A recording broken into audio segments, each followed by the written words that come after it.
Hi, and welcome to Real Trail Talk. I am Donovan D'Souza from The Long Ways Better. And I'm Mark Pybus from The Life of Pi. Welcome to episode 40. We've hit our midlife crisis age now. We're going to go buy a Porsche and go four-wheel driving or something. That's right, yep. Yeah. So we thought we'd call back to our very first episode, not to celebrate this, but to, give a more expanded point of view. And also listening back to the first one, it's not very so good. So hopefully we've learned a little bit doing 40 episodes. And in the studio we have Bronwyn Esmeralda Wells from the Friendly Drop Bear. Welcome along, Bonny. Thank you. So we brought Bonny back to discuss Albany. So calling back to our first episode, it's an area that we all like. Agreed? Yes. I think love. Very much so. Yeah. Okay, but with anything that you do love, there's always improvements that can be made. So we're nitpicking a little bit, but we thought we'd have a discussion on what Albany could do to be kind of like a trail hub, trail town that would be recognised domestically and maybe internationally. Yeah, for sure. I feel that Albany has a lot of potential to be world-class. I think the world-class term is used a lot in marketing for walks and things like that in Western Australia. But I really do think Albany has a lot of potential that is at the moment untapped in some ways. I think tapped to a little degree, of course. Yeah. But I think it could go even further. Leveraged, maybe. Yes, that could be the word, leveraged. So we're going to define Albany in this as north to the Stirling Range, east to what's the Great Beach, Shane's Beach, Waichinicup or Chains? Yep. Chains Beach. Yeah, and then the town's called one and the beach is called the other. Yeah, and then we'll go west to Denmark and then incorporate everything in between. So it's kind of the wider Albany area, but when you say you're going to Albany, Bluff Knoll's kind of Albany, so it's a wide area. Yeah, when I visit my in-laws in Denmark, I sometimes just tell people I'm going to Albany because it's easier than saying Denmark. Yeah, because then people say, oh, wow, that's a long way to go. Yeah, just for the weekend. Yeah. I used to say, my grandparents used to be from Denmark, and I'd tell people that, and they're like, oh, you're Danish. No. I've trained Google now. When I type in Denmark, it goes to the WA Denmark, not the country on the big zoom out. Yep. Yeah. All right, so let's start with Tuandirrup National Park, and we'll extend out to West Cape Howe in this kind of possibly discussion. Even further west, maybe. Yeah, we can. Nulakai Cliffs. We can go to Nulakai. Yeah.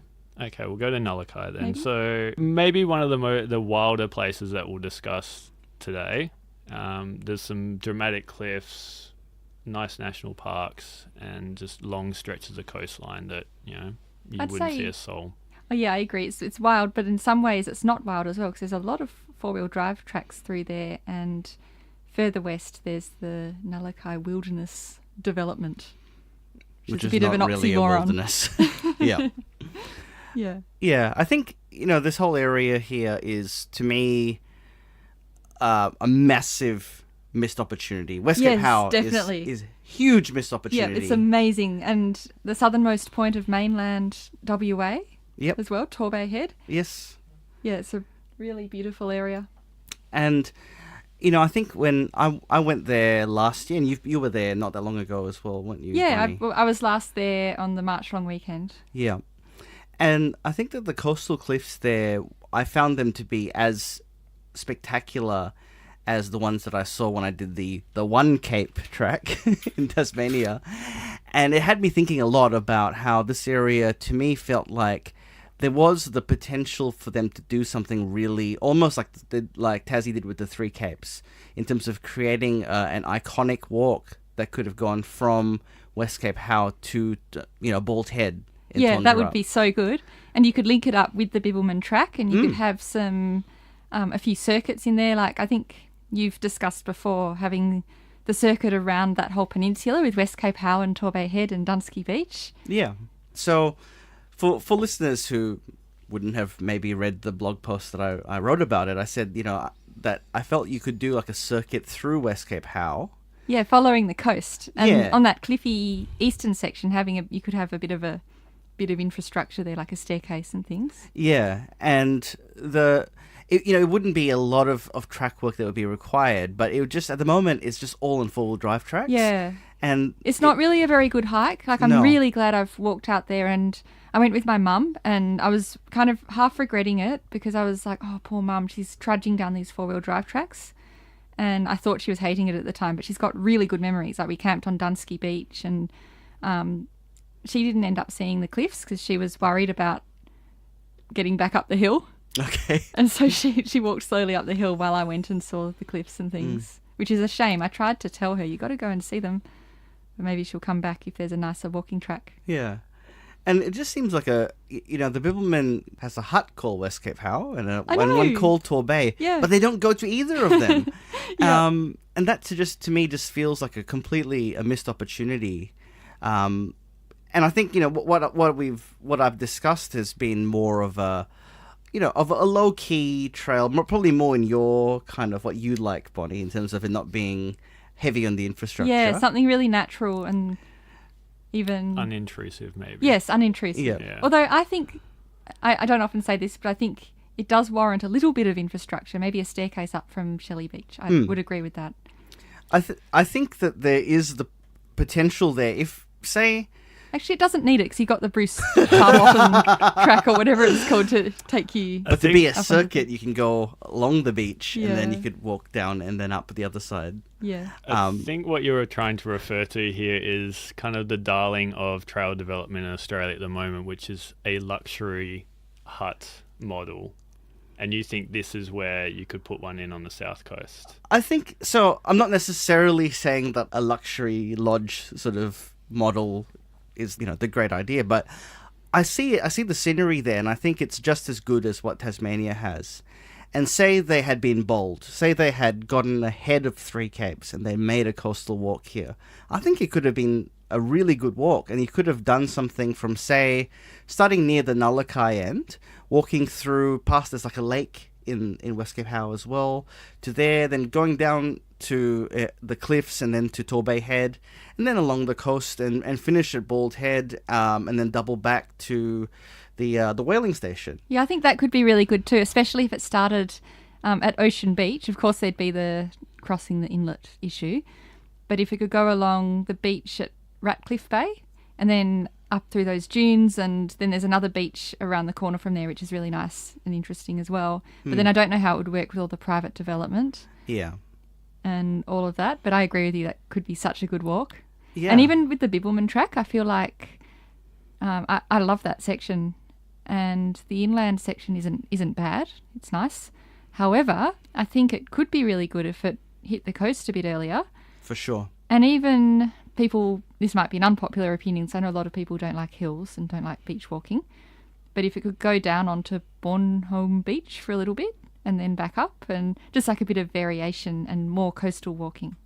I agree, because there's like a Nap Head as well, which is like a headland there. Just before Lowlands Doesn't Beach. go to Nap Head, it Yeah. just kind of stays away from there. And But you could even have a short walk, like a little side trip off the Bibbulmun there. Yeah. And then that would also be a short bush walk or coastal walk from Lowlands Beach as well. Yeah. And that's another thing, the Bibbulmun could go down onto Lowlands Beach. Yep. So I think that there's a lot of opportunity here where there's sections of the coast that are not really leveraged, to use Mark's term earlier. I stole that off Exploited. you. Exploited is To probably use a more my Donovan term. term. Yeah. And those areas there could create, as you say, like that could be a day walk to Nap Head. Yeah. Because you could have day walks all along just with sections. But the way the Bibbulmun is now, I think it works really well as a multi-day walk. But for day walks, yeah, it's okay. But it could be even better with a few side trips or a few variations. Even, I think it was, I forget what it was, maybe the last trail forums, and they just kind of snuck in this Tondirrup multi-day circuit, and there was like one line. And that coming off the bib would be amazing. That would be so good. And when I walked through there on New Year's Day, I actually had that thought of how good it would be to have, like, the topography or the whatever you call it, the shape of the land would be perfect for a circuit, because you could go along that wild southern coast and then link up with the Bald Head Walk as a side trip, and then back along the peaceful, calm King George Sound coast for a real contrast, and visit all the touristy things along the way, including Whale World. And then it could even bring business to the little community of Frenchman Bay. The caravan park there would surely like it if there was a long walk or a multi-day walk. There's even buses that go out to there, like public transport. So backpackers and tourists from overseas, it would be not too hard for them to do. Yeah. You could make it 2 or 3 days long, I reckon. Yeah. And that's why I think that an ending, it makes perfect sense to have a walk that, went and you could either finish or, as you say, could continue along, that goes past Whale World, because that's a focal point for tourism. Yeah, I think they should make it a circuit. And then you could also have a side trip that goes out to the end of Point Possession. And of course, all these, they could be shorter walks all linked together as well that you could do as a day hike. Yeah, which is kind of like how the Tassie model, like when you did the 3 Capes, did you run into people who were doing day hikes? But I know you can. Yeah, so Cape Pillar you can do as a day hike. It's a really long one, but you can still do it. And Cape Hoy. Always get that one. Hawaii. That's how I read it. Yeah, there were tons and tons of people on. It was like a Thursday too, so it wasn't even a weekend. So yeah, I think having a good mix of long distance trails, circuits, day walks, I think it's vital for the area, because it gets a good mix of people that aren't your hardcore hikers. And let's be honest, we don't really spend a lot of money when we're on a long hike. We try and minimize where we can. But getting your day tourists out and your international tourists, definitely, I think that's key to the area. Not that it should all be about money. No, and I think that's where trail development kind of is getting caught up. Yes. Yeah. Especially with the new stuff going in Collie, and everyone's like, well, how do we get people to the town? It's like, well, that shouldn't be your first goal. It's to get people out and about. Yeah, first. it's like the trails are a means to an end, which is the dollar. Yeah. Rather than that, it's like they don't have any intrinsic value. Although I do think it's good what's happening in Collie, and that could serve as a benchmark for other places, including Albany. And I think they need a better bakery first. Aww. But yeah, the Albany Bakery is way better. Yeah. I haven't been to the Collie Bakery. It's not very It's good. all right. I hope the people who work there aren't hikers. No, they're not. Their idea of a vegetable pie was like broccoli and cauliflower. Yum. And that was it. What? Just that sounds delicious. It could have been improved. But we digress. We're not talking about Collie in this podcast. We'll move on to the Stirling Range and the Parongarops, where I think we'll agree it's probably got the most potential out of anywhere. Yeah. Most realistic potential, let's say. Yeah, think although so. it's kind of sad to talk about that, because I like them being a little bit off the radar personally, even though I know that's not what everyone wants. But. Yeah. So we should explain. Bonnie is from one end of the spectrum, where she likes her off-track hikes and everything to be sort of quiet and undeveloped. Not just quiet, but a no little facilities bit... are possible. No, you can have some facilities. I just like things to be rugged. I also think I'm just naturally, my personality is I'm resistant to change to begin with, so I'm a bit of a bear cat. maybe a bit set in my ways. Yeah. Whereas Donovan, you're kind of in the middle of that spectrum, where you Yeah, I'd say don't so. mind a bit of development and facilities on the trail. Hang on, I don't mind a few facilities. I'm not going to say you can't have any. That picnic bench is an abomination or anything, something like that. I like a good toilet. I'll say that. I think that my trail walking experience is always improved when there's a toilet at the campsite. Or like a piece of public art. You enjoy that. I do enjoy that. I don't mind some public art, including the. Oh no, I'm talking about Collie again. But there's a gnome above the Harris Dam Big Woman shelter that I quite like. But you that's public art, but object you know what I mean. to say the lookout at the Gap. Yes. No, I don't object to it. I will go there and I will enjoy it and think it's good. But I don't think it's that much of an improvement on what was there before. And I think on balance, having all the parking machines and it's not so much the lookout, it's the corralling people like a herd of cattle down this particular path on this big expanse of rock, and putting up bollards and signs and all that. It just ruins, like, it's supposed to be nature and you're just turning it into like a car park. I don't like that. And I also don't like it somewhere really wild and natural if I want to enjoy a bit of an off-track experience or a bit of a rock scramble, not saying I climb cliffs at the Gap, no, would never do that, but you know what I mean, like a bit of a ramble around, and then you can see this great hulking piece of infrastructure in your views. Kind of ruins the photos and ruins the serenity, if you know what I mean. Yes. And we'll get to the other end of the spectrum, which I guess you could kind of call me, where luxury glut hiking has become my thing recently. I don't know how you survive on the Bibbulmun track.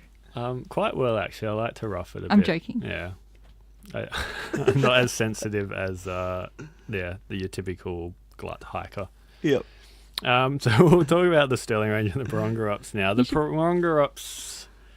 All right. The Barongarups are probably less wild and more developed than the Stirling Range, and there's kind of limited opportunities there because of how much land clearing has gone on. Where do you guys see areas that could be improved in that area? I still think that there's plenty of opportunities there. I particularly feel that there's more that could be done with a trail from the Devil's Slide onwards.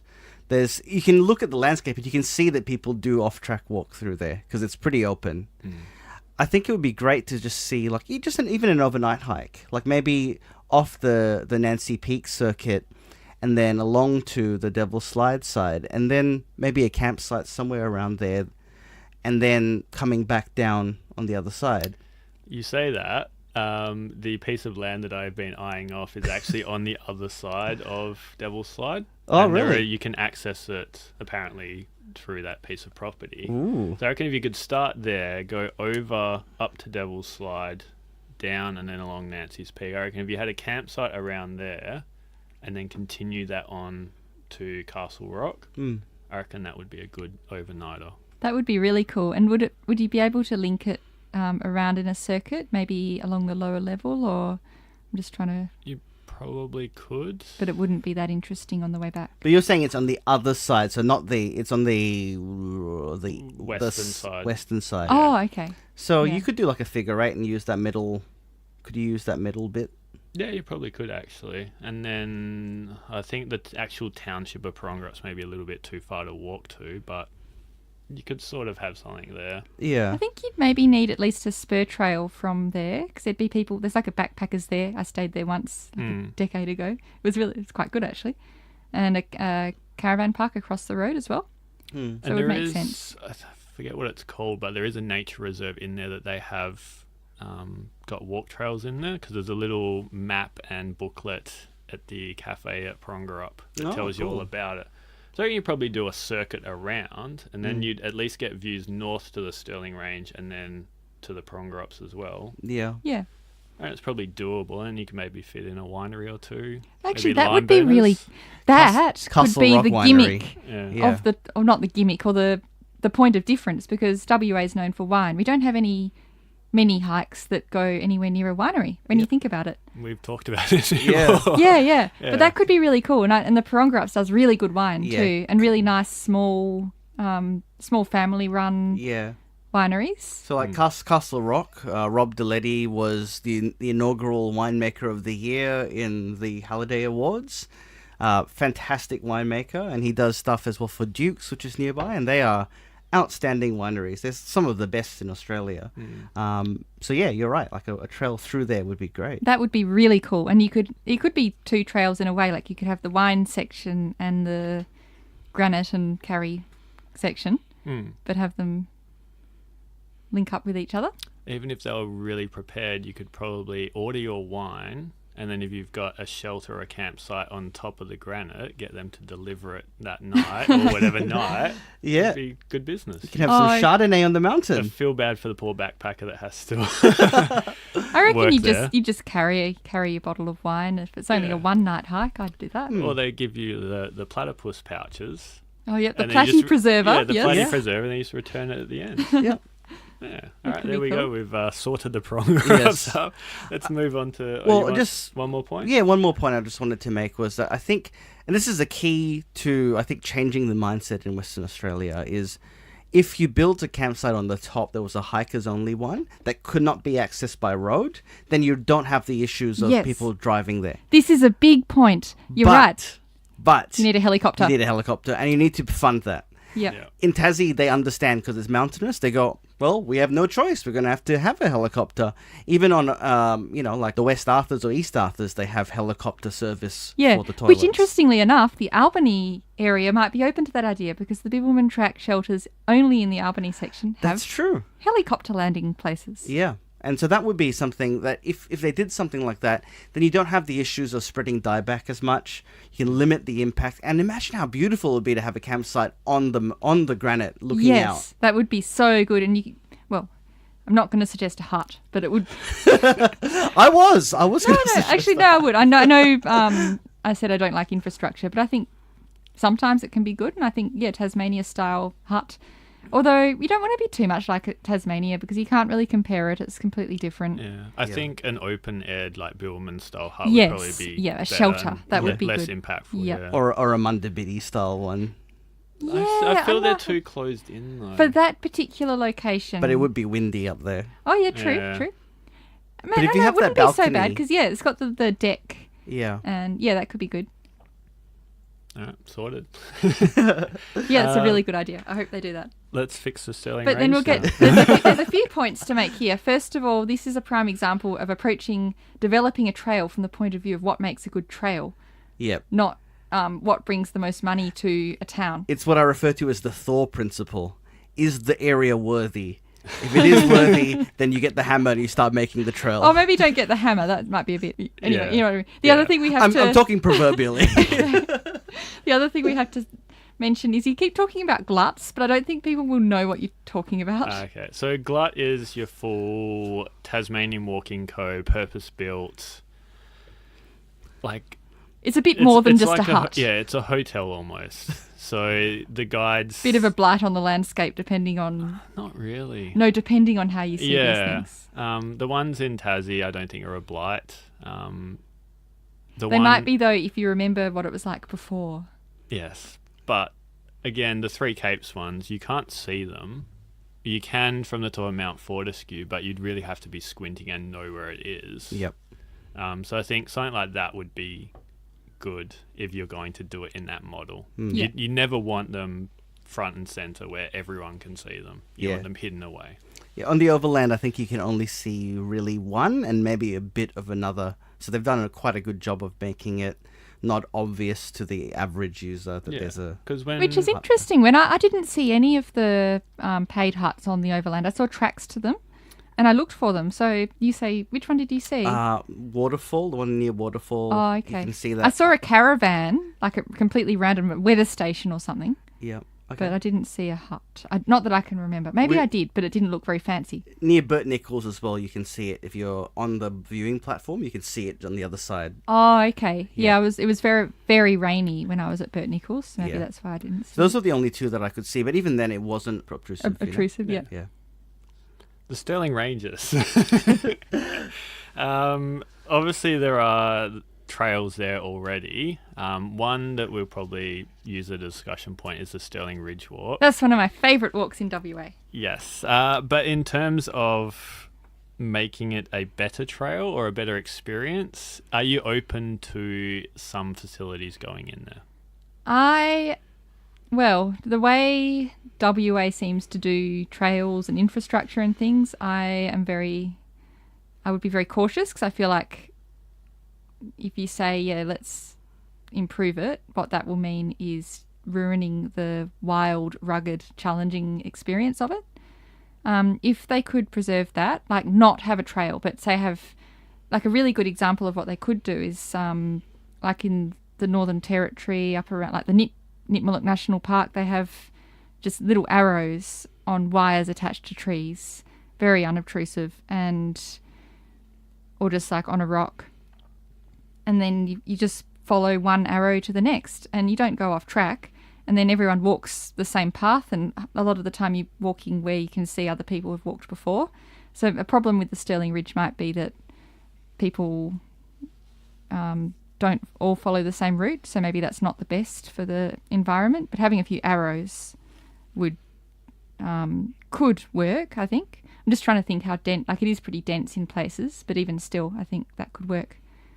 And it would still be challenging enough. Some people quite enjoy doing a hike where you need map and compass or GPS. There aren't that many of them around, so... Yeah, I think the issue with the Stirling Ridge with especially GPS is what may look like a tiny little bit on the GPS is actually... In reality, yes, it's a I very agree. steep bit. I do know what or you a mean. turn, yeah. Yeah, but then part of the fun thing about the Stirling Ridge Walk as well, when it gets to the really rocky, more vertical bits, is finding your way through. That's good fun, like all the rock scrambling, and it's challenging, but it's a bit of really good type 2 fun, as they call it. Yeah. It's fantastic. So I think where this could be improved is, as you said, just with markers. So Yeah. here's a key turn, that's where you need to go, and there's a marker there to tell you. Yeah, really unobtrusive markers. It could be so you have to look around and try and find the next marker. That's fine. It's not going to make you much slower than having to look at your GPS. It would just keep people on the same route and not creating false trails and things. Mm-hmm. Then they're going to start thinking about safety, and they're going to put in railings and just dumb it down and ruin it. Yeah, I don't think See, that's they'd the ever problem. do that. Yeah. I think the closest you get is that information board as you're coming down from Bluff Knoll to say, This is a wilderness area. area. You're on a track that you'll get lost on. Don't continue. Yeah. I think that there needs to be, I think that having markers, because one of the issues that we were at a Trails Forum about maybe 3 years ago, and they had a scientist come in talking about when you don't have a managed trail, there is this view sometimes that, you got to leave it as wilderness. But if a lot of people are actually walking something and they're creating a lot of false trails, that you actually get this just spread of dieback through the area. Yeah. And also you create, by it not being managed, it has erosion issues that if you did say, okay, well, we know this is the way to go and that there's a lower impact this way, then you can limit that impact on the environment. So while it, on paper, people go, what? It's no longer a wilderness. It's managed to some degree. If If it has a trail, it's no longer a proper wilderness. So Yeah. I think, though, that the arrows could be a middle ground between that. So keep the feeling of wilderness. But your trail's always going to exist on the Stirling Ridge Walk because people walk and they create Well, yeah, it already paths. does. So And in it's not places, really a no, to be wilderness. honest, there is a trail in places, definitely. No, but it needs to feel rugged and challenging and not just another Bibbulmun track. As much as I love the Bibbulmun track, Yeah, but it I needs don't to be think I think unique Bibbulmun's and not different. Yeah, and I wouldn't want information boards Exactly, every now and then saying, yes. here's this particular flower or whatever. You go and look No at it. signs, no bollards, no chain link fences, none of that. No tiny little bridges when you need to cross half Yeah, a stream. no, that's something that annoys me about the Bibbulmun. smallest stream Yeah, none of that stuff that on the flows Stirling for Ridge. like 2 And- weeks of the year. But then the other thing on the Stirling Ridge that I really enjoy about it is the fact there are no designated campsites. And that's because it's quite challenging. You might just want to walk from sunrise to sunset or whatever and then just camp where you want. And it's hard to find campsites because there aren't many clearings. But I kind of like that. Like you got to find your campsite and put your tent up among the trees. Yeah. But you're going to now mention toilets, aren't you? I'll be a little controversial, I guess, in that sense. No, is that- I agree. You think I'm going to disagree with everything? I agree about the toilet So situation. there's two things that I think would make the track less of an issue and make it more accessible to people while keeping it wild. And one is water, and the other issue is toilets. So I think that water can be done from runoff. There's enough runoff from the mountains that you could have tanks that just get the water. There already is one, There's sort one of. that's very but it's not difficult very, to get to. difficult to get to. You can't really rely on it. And I think the fire that went through has burnt the pipe, so I don't think it works anymore. Last I heard is it's working, according to the Facebook group. Right. Yeah. But Okay. I don't know. I haven't been back since the fire. But I think toilet pods at some places. So like in Tassie on the West Arthurs, they have toilet pods, and they say no, we didn't put this in for people. We put this in for environment. Yes. And I think that doing that is the right. So the toilets are, I've seen photos of them, and they're apparently pretty gross. So they're basically like the toilet pod that you find at the bottom of the toilets in national parks in Tassie, but it's just the pod, and you open the hatch. The big alien-looking things.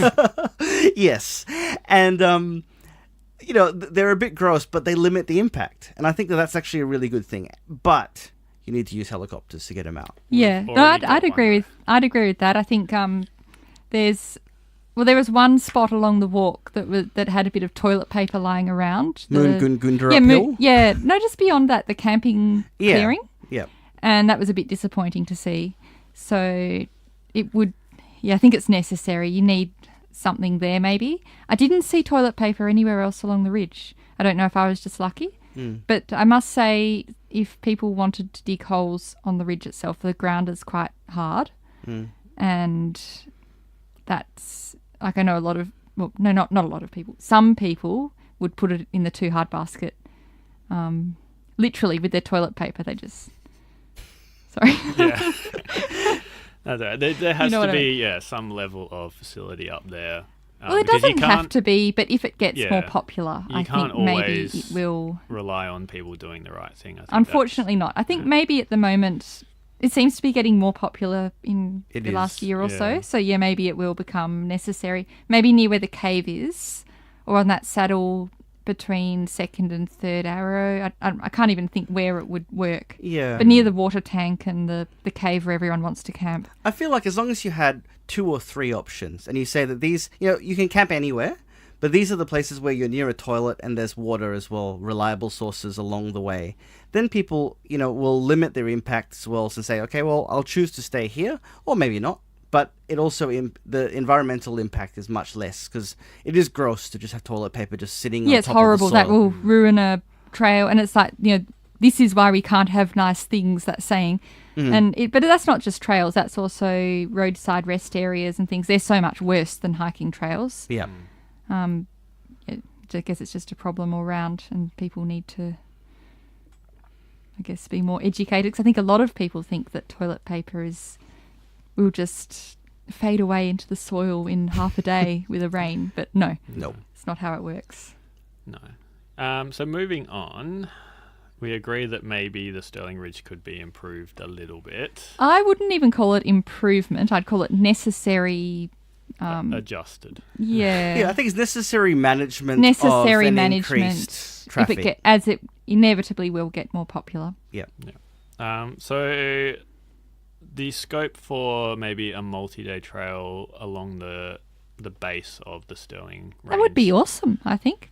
Because that could also, I know we talk about not just doing everything for money, but you could leverage what's already there with the Stirling Range retreat. Yeah, that's a Mount really good place to Trio, stay. Moyingup Springs. Yeah. And then you could kind of snake in and out in the mountains and create side trails. You want to go up here, Yeah, you wanna go up yeah. there. That'd be great. And then at least gives people the option, if they don't want to do that, they don't have to.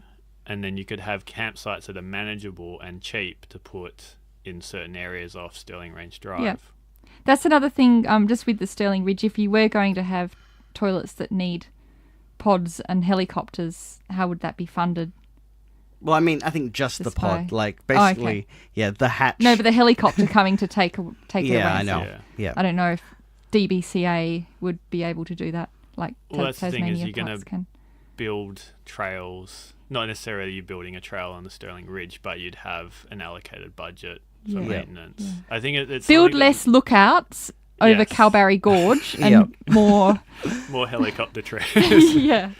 Look, if you said to me, there's a $30 fee for walking the Stirling Ridge, and we use that to deal with the amenities, and we do helicopter flights to clear out the stuff, I'd say that's fine. Yeah. You know? I personally would say that's fine.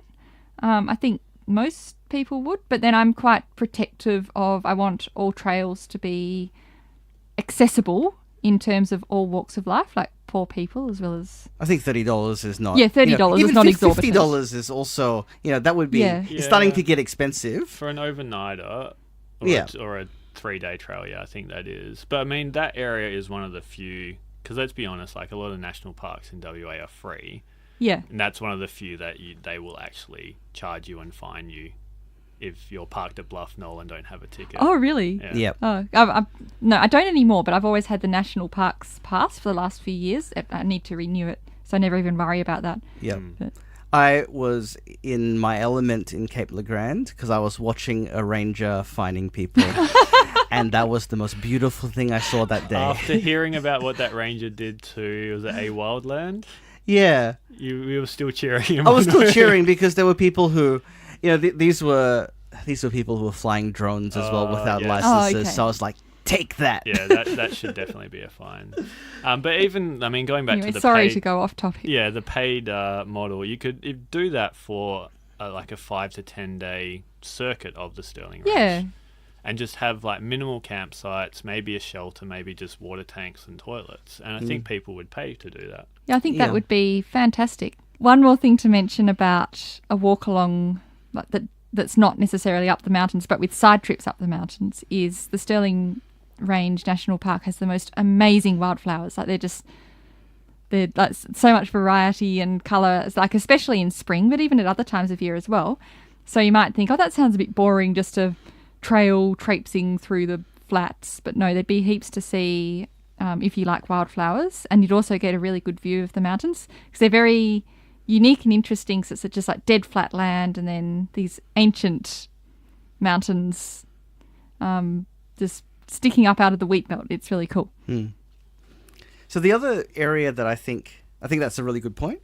I think the other track that I feel could be constructed as a walk that is a recognised walk is Talyubil up to Mount Magog, because there is a trail that exists there that is a bit of an ad hoc trail, but you could create that because I guess the other issue is that you have a lot of walks that aren't very long. Yeah. And you could have a walk that, as Mark and I have talked a lot about, there's so many more opportunities on the ground level, and Magog does have that trail that leads in, but you could have the trail sort of branch off towards Talyubil up, and then go up Talyubil up, and then across the top to Magog, and then down. So you get to experience that ground level heathland in all its glory.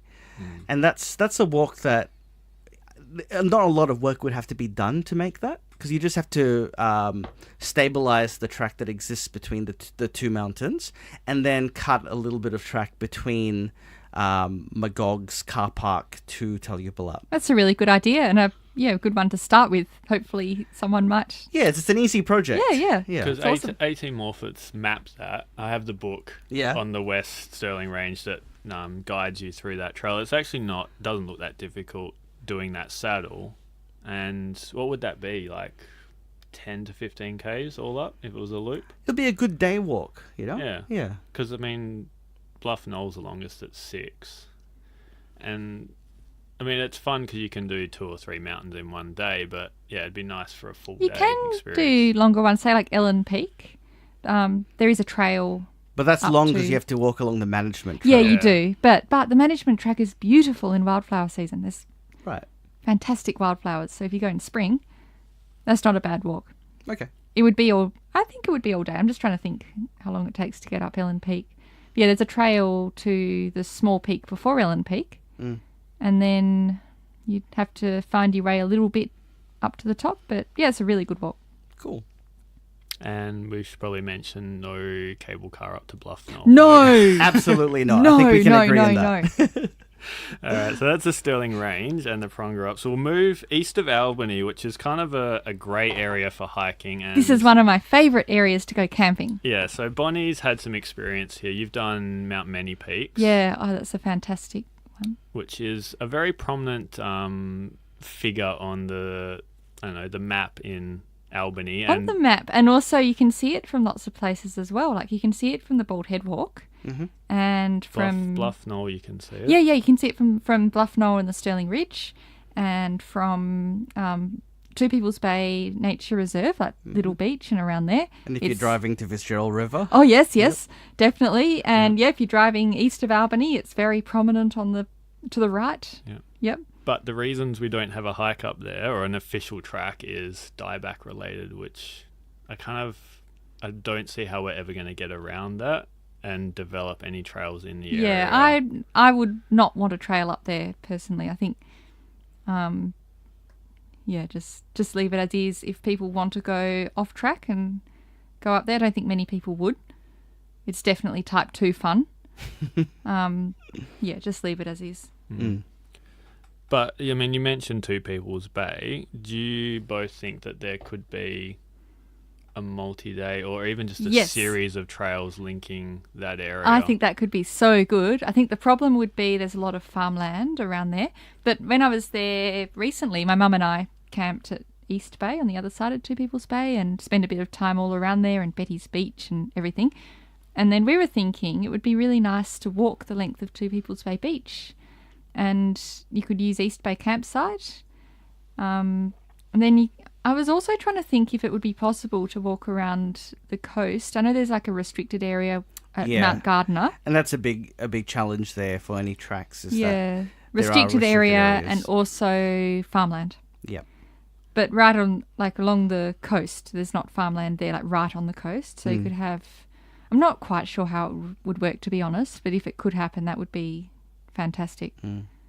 It's something that I've looked at a lot because there was talk, I think the Nationals were talking about, let's extend the bib to Esperance. No, it would have to be a separate track with Exactly. a different name. And I feel, you dilute the Bibbulmun track by doing that. And Yeah, I think also, so as well. when you look at the scenery, there are so many land management issues where there's like, oh, you can't go there because there's a farm. Unfortunately. Because imagine how amazing it would be. Yeah. But what if you could do, I don't know if it would be possible. I don't know the area between Hopetown and Esperance very well, but could that work maybe? Not really. I think there's more opportunities there, but it's still problematic. Anyway, that's beyond the scope of this podcast anyway. But certainly, like, the area is spectacular. But again, I think looking at the aerial maps, I think farmland is a big issue there. It is an issue. I think if honestly a trail over Mount Many Peaks from Norman's Beach to Waichinukup, that would be superb. I just don't think it. I'd rather leave it wild, personally. I think Waichinukup. I know people do go up there. I know rock climbers go up. Many Peaks? Yeah. Yeah. But I think from the other side. Okay. Waichinukup is an amazing place. Like all these places, even if you're not going for a hiking holiday, if you're just going camping, and then you can make your own adventure. So go for a long walk on the beach. If you like off-track hiking, pay attention to the restricted areas because there are some, and also be really, really mindful of dieback. So you've got to brush down your shoes and hiking poles and everything very well before entering any of those areas. And also, before you leave, you can spray your shoes with Metho. Metho. Yeah. Sorry, lecturing here. Just thought I should just mention it. I think definitely Waichinukup has a lot of potential. Yeah, 'Cause that's such a beautiful place. area. Have you camped? Been there to the campsite? I have been to the camps. Yeah, I haven't it's camped there, but nice. it is I love it. outstanding. It's really unique and interesting, and yeah. And that whole bay, you could do something around there for sure. Oh yeah. I was going to say around Chains Beach because there's that hill behind the campsite, and I went for a little hike there, but it was just on 4-wheel drive tracks, unfortunately. My friends and I walked down to the coast, and then there's the big rock that looks like a tooth. Yep. Which you might have seen on some pictures. Yep. So that's really cool. There's a few interesting rocks up there. Really, really beautiful wildflowers. Even in June when we visited, there were what are those Banksias called? The bright red ones on the south. Oh, can't remember the name, but if you know Banksias, you Coastal probably know Banksia. what I'm talking about. Yep. And there were whales. We could see whales from the Tooth Rock and from the coast. Yeah, fantastic area. And is it Chain or Chains? I always call it Shane's. Shane's, whatever the beach is really beautiful as well. Yeah. I always think there's a missed opportunity because those areas, you look at them and you're like, great, I can drive there and experience it. But while you're there, there's kind of not much to do other than walk along the beach. Well, there is, but that's a hike as well, a walk on the beach. That's hiking. It is, but it'd be nice to have like, a small walk trail around. It's kind of like what you'd get at Lucky Bay or that kind of area where if you wanted to go a little bit inland or up to a headland, you could. For sure. I think there's a real missed opportunity with Arpenteur, sorry, I can't speak French, Arpenteur or whatever it's called, Nature Reserve, which is where the Tooth Rock and nice coastline is. I think that could do with more tracks. And then I don't know if this is too far beyond the podcast, but around Bremer Bay as well.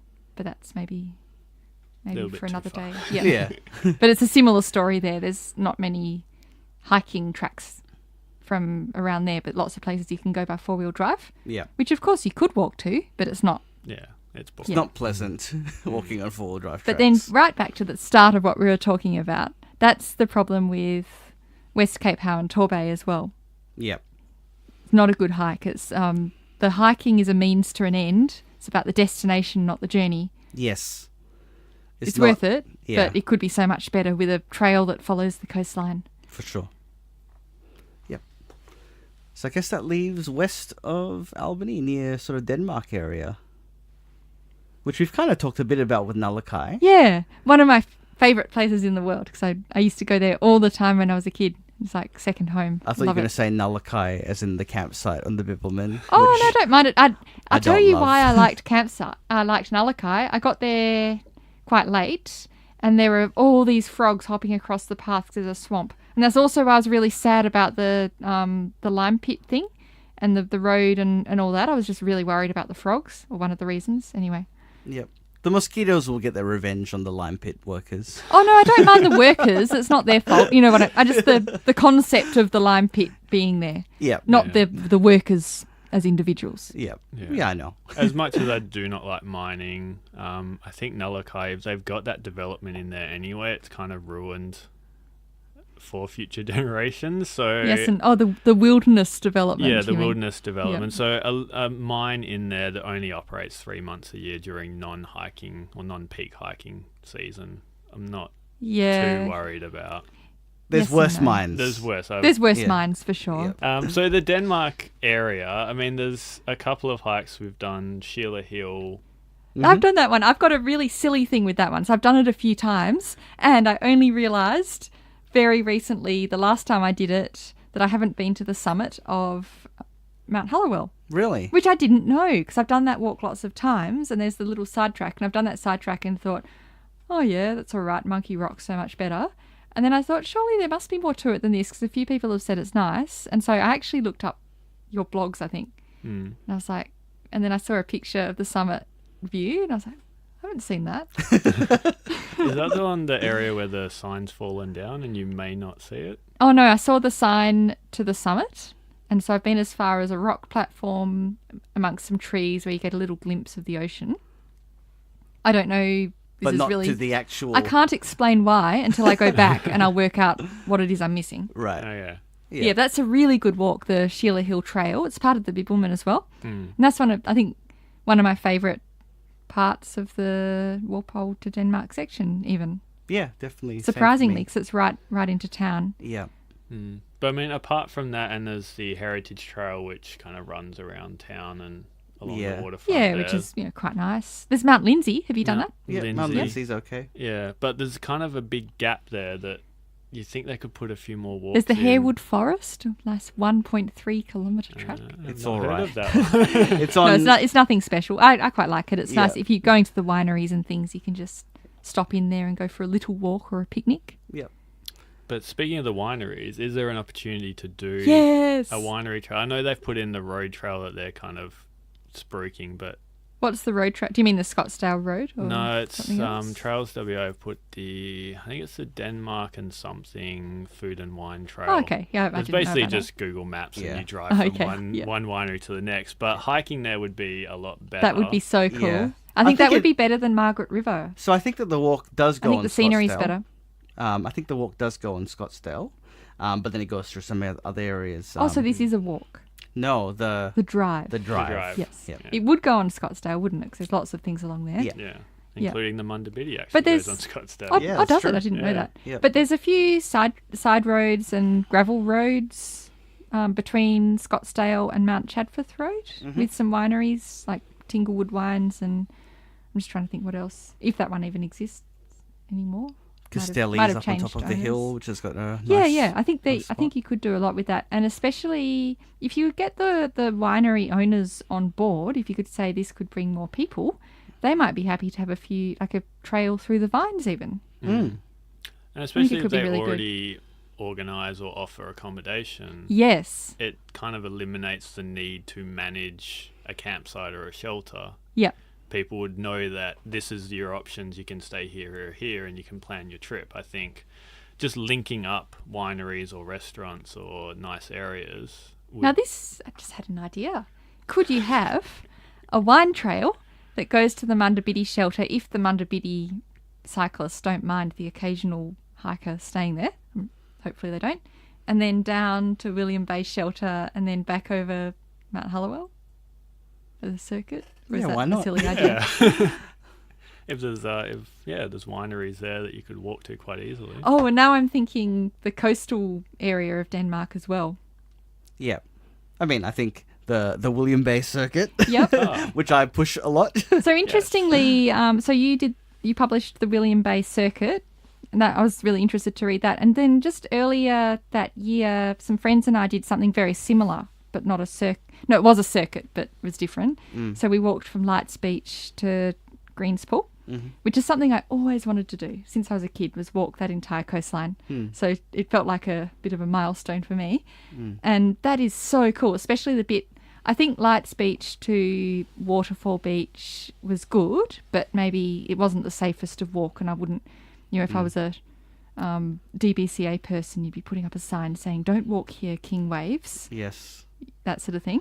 Coastal risk area. Yes, coast risk area, beach risk area, rock risk area, wave risk area, Yeah. snake risk area, all the risk areas. Yeah. I'm making it sound a lot worse than it is. It's But not that's, that bad. But that literally be what they have. That would be what Yeah. they have. But you could have a trail, I suppose, going up into the heath a little bit. That would work. And then there's some interesting beaches. There's like a black sand beach and some interesting geology. We found a rock that looks like a hot dog, for instance. It was all really cool. But then the bit that I love is Madfish Bay. Yeah. And I think you will agree with me, that's where your circuit goes. And your That's circuit is correct. fantastic. I plan on following that specifically next time I do that bit of coastline. Awesome. Even though from Lights Beach to Greenspool is good, I think the best bit is Madfish Bay to Greenspool. For sure. So beautiful. But then I don't want to spruik it too much because I don't want them putting in their signs and their bollards and their corralling everyone along. You know what I mean? It doesn't need it because it's a big rock platform. There's a few bits where you can climb up and look at views and... Yeah. So I think it would be a trail that would exist in Tasmania, and they would have a big warning at the start that says, just be careful, like they have for Mount Amos. Yep. And that would be it. They wouldn't overdo it. But you say that. Overdoing I it think ruins it. Your recent trip east of Esperance to do Cape Le Grand, I think you were quite surprised in reading it today Yeah. that you were basically forced up this large granite dome. Awesome. Yeah. And That you sounds were, so cool. You were just like, I can't believe this is in WA. Exactly. Like, I was so surprised because it was such a non-risk averse trail. Don't encourage them to put signs up. No, I won't. And there was a bit where, I was skirting this section. I was like, this seems unsafe, but that's what they built. And there must have been a time when it was okay.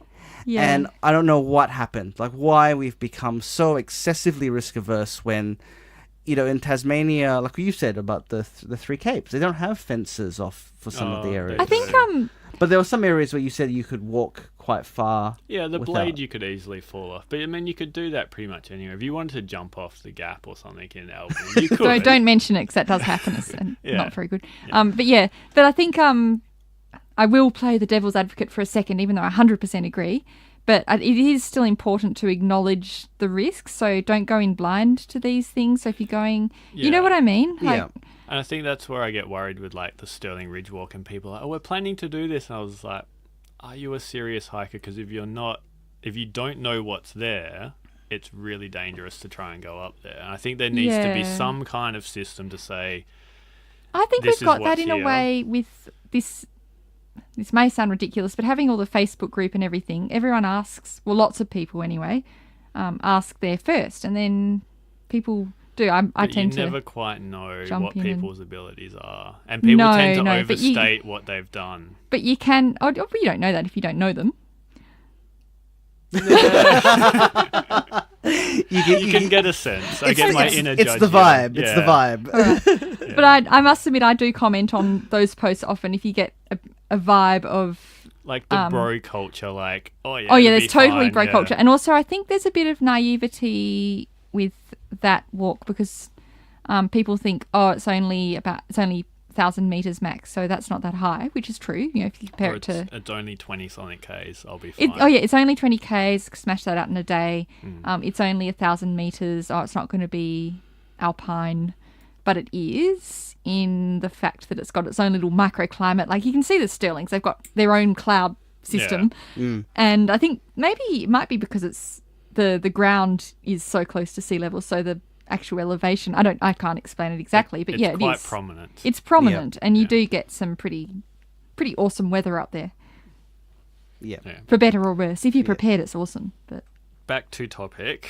sorry. Are we prepared to put Albany or the Denmark area to bed? As in, there's lots of areas that could be No. exploited. No. So Bonny doesn't want it. Don does. Don Oh, wants his, put it to bed. What do you mean by William put it to bed? So that we've discussed No, I'm saying the area. no. Don't put it to bed. We've discussed it. Yeah. Um. But there's lots of options that could go in. Yeah, I think so. Yeah. I think the William Bay Loop would be fantastic, but I would be very, very cross if they ruined the Madfish Bay to Greenspool section to Elephant Rocks section and made it all manicured and pedestrian and signs and dumbing it down, lowest common denominator thing. They need to keep it very natural because that is why people want to go there, because it's natural. Yep, and I agree. I think you guys are very cynical about what they're going to do when they build a trail. I think the worst you'll get is that bit on Point Possession where there's a chain mail or chain rope kind of thing. Not chain mail, but like a chain leading up the granite dome that you could use if you wanted to. So that I'm fine with. What I'm not fine with is them suddenly taking it way inland because they're too scared of people getting injured. Yeah, or putting up like concrete curb around where you're supposed to. That's what they've done that at the Gap and Natural Bridge. But their attitude to like people fishing is, here's a life vest or a life ring and some anchor points. That's it, and people still kill themselves. Yeah, and that's why I don't want to be too blasé about safety. It's serious and it's important. That's why I guess there's a balance. I just think sometimes with trails specifically, not with everything. Maybe rock fishing is really, really dangerous, and they might. Maybe more could be done. I won't say they should do more. I'm sure they do a lot, but I feel like with trails they go overboard, such as on the Bibbulmun, putting a wood plank bridge over an ephemeral stream. Like, come on, you can get your foot wet if you. Yeah, given that when it rains, half the track gets inundated anyway. Just a normal trail. Yeah, I'm just thinking the one specifically I'm thinking of are like south of Dwelling Up, where there's a few. Yeah, like a plank, and it's like... It's not even a plank, it's an actual bridge with hand railing. And it rains like... that would flow maybe for 2 months of the year. And even if it does just get your feet wet, it's not like New Zealand where it's like a fast-flowing glacial melt with wobbly stones underneath and your feet go numb when you walk through it. You know what I mean? Yeah. Albany City Centre. Sorry.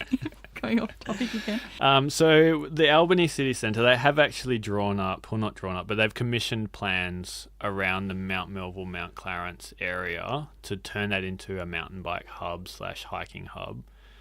And I don't think it's ever gotten anywhere. I think it's just a matter of funding and initiative from the city council, but that area has so much potential. Yeah, especially if you're talking like a collie type situation where they want to bring people in.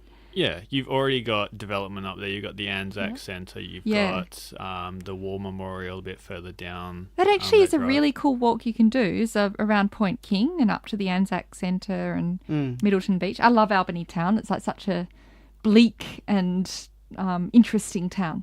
I mean, bleak in a good sense of the word, like sort of atmospheric. Yeah, really. But cool. I think that the city council is bleak, and I say that in the negative sense because they are so against change and against doing anything. Like, I look at Denmark and I feel like Denmark, we were talking about this on the Bib pod that no, they don't want to become Dunsborough, but they are doing things that are cool, that they have festivals and stuff, and it's interesting. It's an interesting place. Yeah, Denmark's always been interesting. I'd be sad if it became another Dunsborough. I think it's inevitable in 20, 30 years. Yeah, but I think that they're doing enough so that, yes, they want to bring people to town, but they don't want to become an amusement park. No. I think Albany are just like anti-business, like they... Oh, it's ridiculous. Like someone put up a sign that said, on the road into Albany, said, welcome to Albany, closed Sundays. And it's true. That's Albany. Yeah. It's pathetic. You walk, you look Maybe look that's around why I and dream it's- of moving to Albany.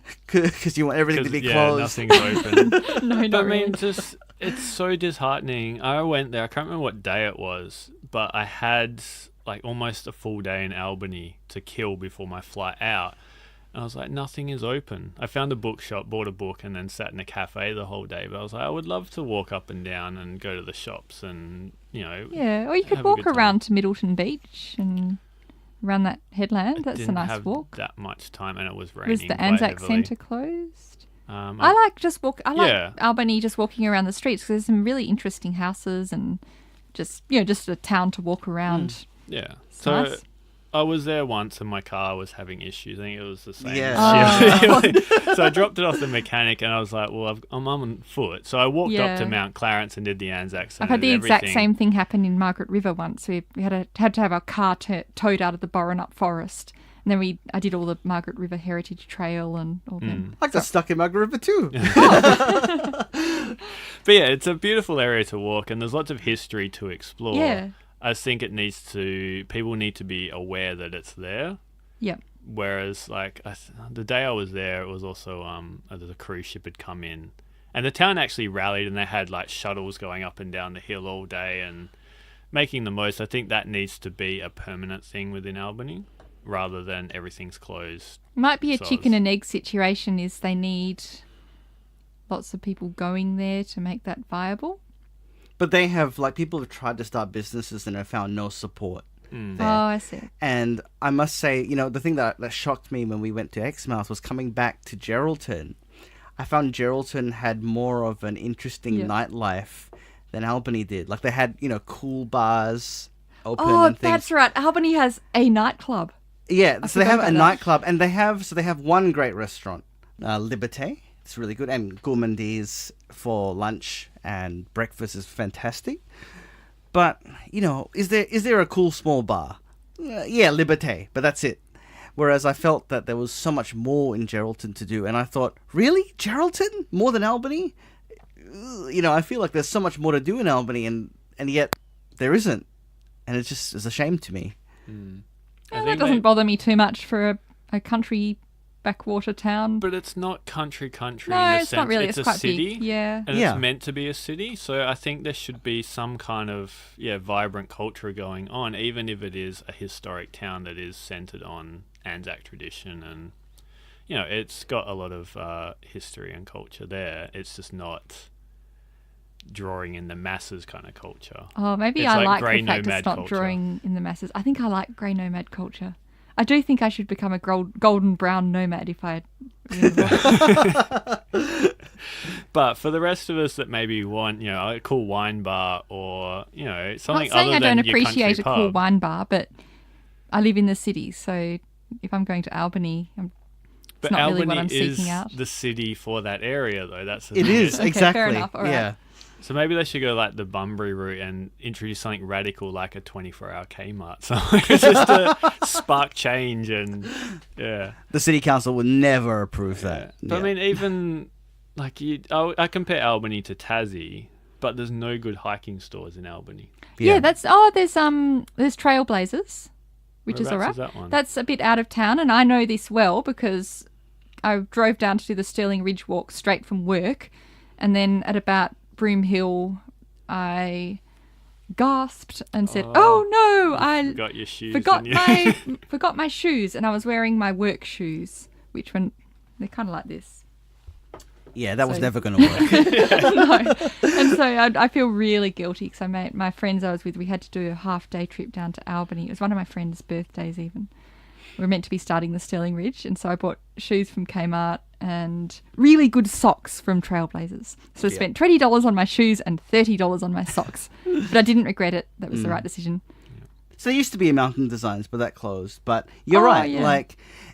I look at Albany and it looks to me like a small version of Launceston or Yeah, or something like or Katoomba. Hobart, You could have all... or Katoomba. Yeah. A bit of a trails hub with all the... Oh, but then again, Katoomba, that's also a rock climbing hub, so you've got Yeah. a bit more Yeah. than just... But there is such good rock climbing in Albany too. Yes, there is. So, yes, you know, good like point. Yep. If you leverage it properly, you can make this town into, Okay, I agree. The outdoors it could be capital awesome. of the Great Southern. correct. I think it could be the outdoors capital of WA. If you think of it in terms of being a bit of a population centre and all these amazing hikes and rock climbing, fishing, diving even, I suppose, like all sorts of things, mountain bike riding. Yeah. Because you've got the southern terminus for the two major trails in WA, Yes. the Billman and the Mundabiddi. Yes. And I get that they don't really embrace that. If you went into town and you walked around, you wouldn't even know those trails existed. No, I think they should make it a lot more momentous, the finishing the Bibbulmun or Mundabiddi. Like the square The square's nice. near the town hall. Well, Yeah, maybe the yeah. town No, hall. It's like right on the drive that goes up from the harbour. Yeah. The I reckon place, if you finished there and made it public, I reckon more people would not flock there, but like it'd be a bigger thing than it is now. yeah.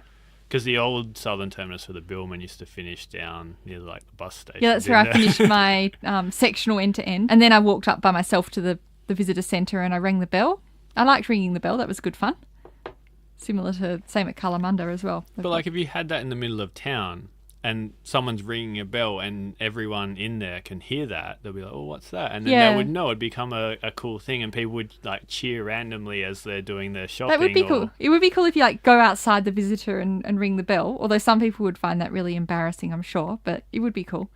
And have a bit of a public artwork around the trails and Yeah, I mean, even like a Mundabiddi rider, riding into town, they would put their bike somewhere. People will like walk up and be like, oh yeah, what's that? And what are you doing? And what's that? It'll get people interested. yeah. Yep, I agree. But they've already moved the southern terminus I think it makes sense having the southern terminus right near the town hall though, because that's a prominent feature of town. And the amazing South Coast building is actually I think it's the old Commonwealth offices Yes, I on think Okay. that strip. So it's pretty close if they put it there. Yeah. But I just think Albany just needs to embrace being You a know what track I town. do? You know what I think about Albany? I think there's the horrible discussions about putting a bloomin' cable car up Bluff Knoll, which is an absolute abomination.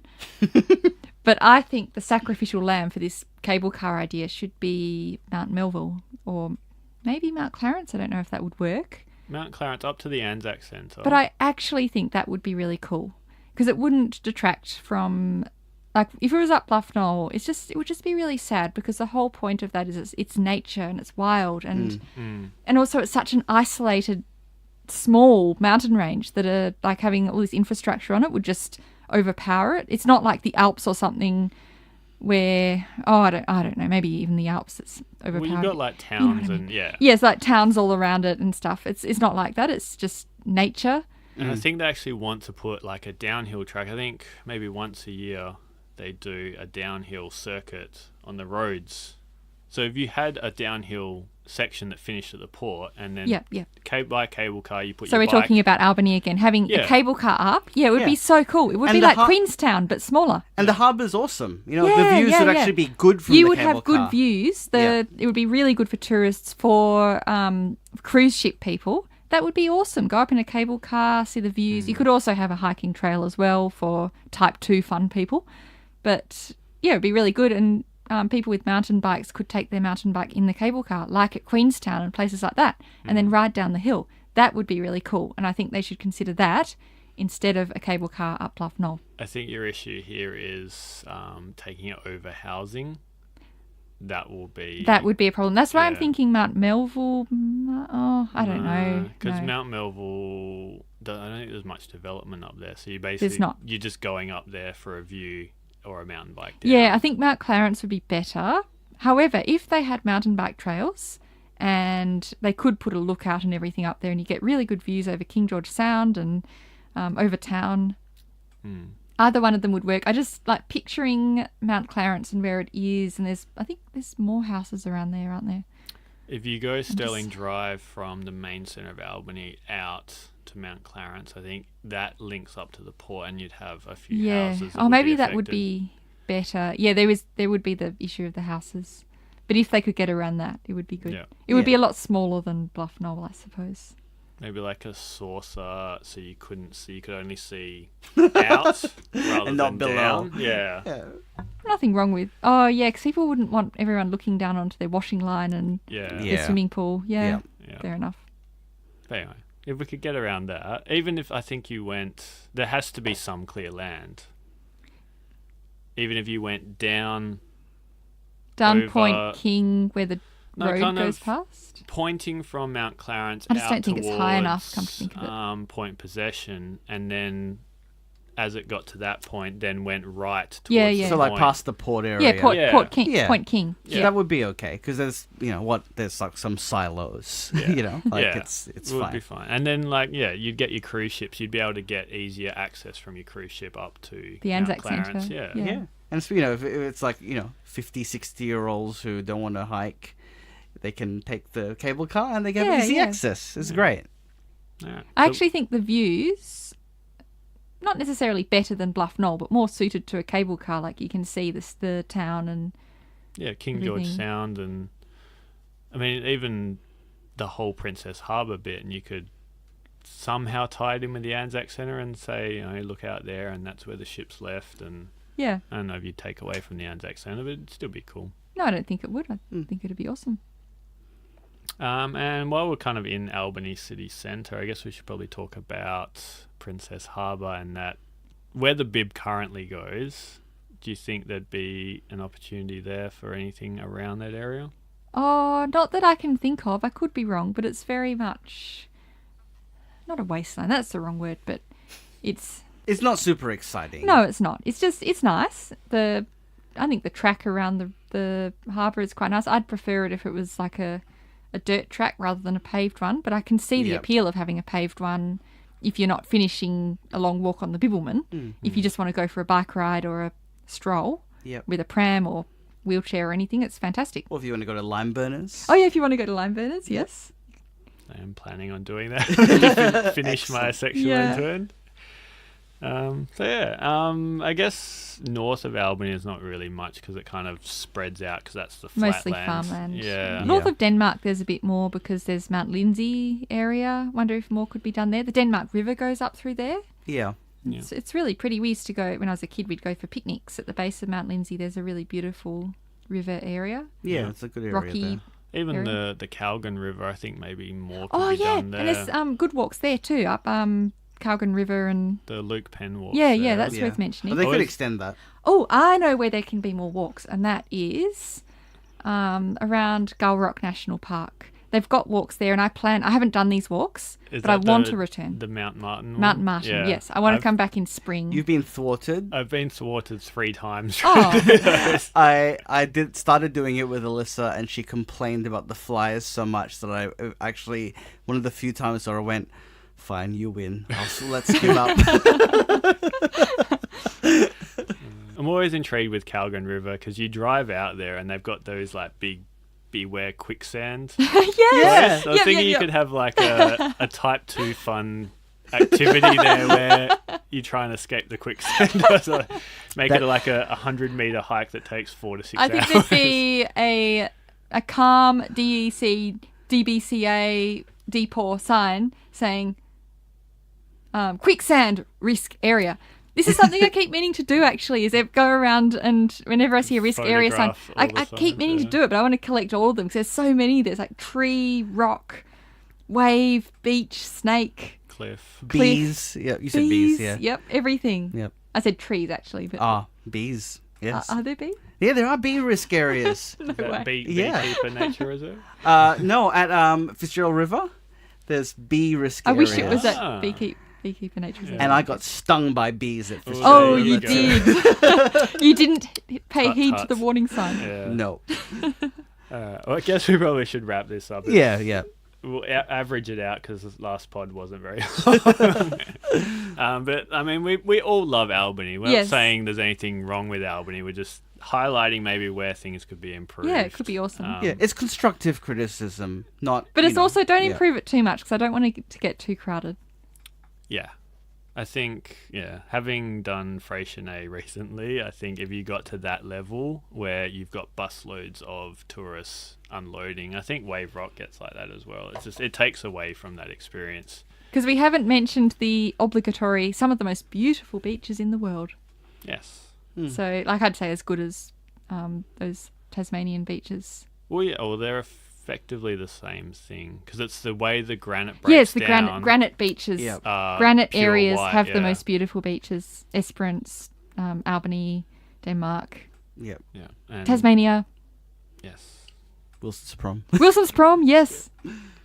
So yeah, there's lots going for Albany, I think, with a bit of funding and maybe a bit of a risk. And a bit of vision, I think. Yes. Which I think they've had, they just then don't follow through on. So, Yeah. All right. So I guess if you have any feedback of your own, maybe where you'd like to see a trail in Albany or the Albany area, I guess give us an email at realtrailtalk@gmail.com and we'll try and respond. Maybe we'll have another Albany podcast for episode 80. Yes, definitely. And if you have enjoyed this episode and any of the other episodes, please give us a rating on iTunes, Podbean, or whatever platform you're currently listening to us on. And we'll be back in 2 weeks.